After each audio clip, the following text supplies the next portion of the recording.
Italy's Mount Etna started erupting again earlier today, sending panicked tourists running for safety. Take a look at these images. Incroyable! Tout le monde est en panique, tout le monde descend.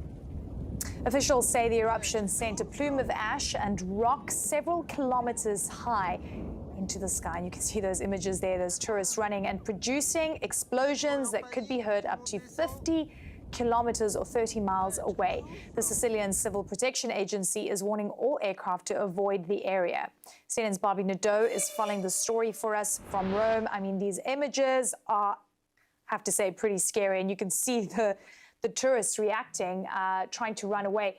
Do we know anything about evacuations at this point in terms of danger that it could pose to neighboring villages? Yeah, these villages that are up and down the flanks of Mount Etna are used to this kind of activity, and so they're not easily terrified from the mountain, from the erupting mountain. But they will have to evacuate them if there is intense activity that's continuing. And the observatory that keeps a close eye on this said that they feel that the activity is intensifying, and they can't be sure when it will calm down. But they did evacuate, tens of tourists, all these groups of tourists. We talked to one tour operator who had 40 people up there, and they were able to get all of them off. And there are maybe a dozen tour operators, we were told, running operations at the time.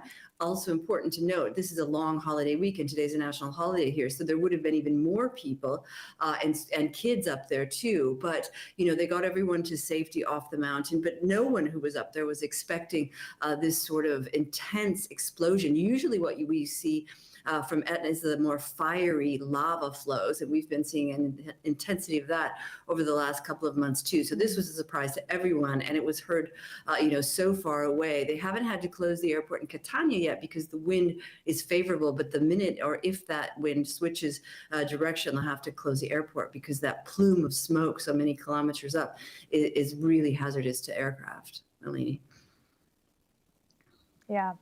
I mean, the reality is that Mount Etna is one of the most active volcanoes in the world. And it's such a show, right? If you're a tourist, I saw some people taking videos and photos, but it is dangerous. And there's a real process in terms of monitoring and ensuring that its activity is under control in some way.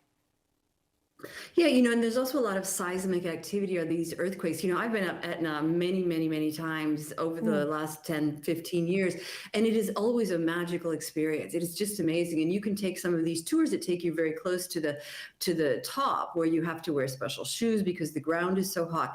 But it is really, really dangerous. And I think, there are so many tour groups that bring people up because they just want to get close to this incredible, force of nature. But, we're so constantly reminded that it's very unpredictable.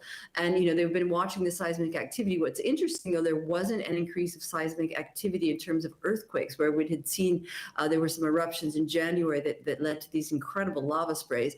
And there had been more earthquakes and seismic activity ahead of those. So, people are looking at the data, trying to understand what the projections are. But, you can't predict an eruption of an earthquake or an eruption of a volcano or the intensity or when an earthquake will happen. So all of this is really up to looking at trends and studying the data and hoping that they're making the right future calls. Absolutely. Bobby Nadeau, thank you so very much for that update. Interesting pictures there from Sicily, Mount Etna.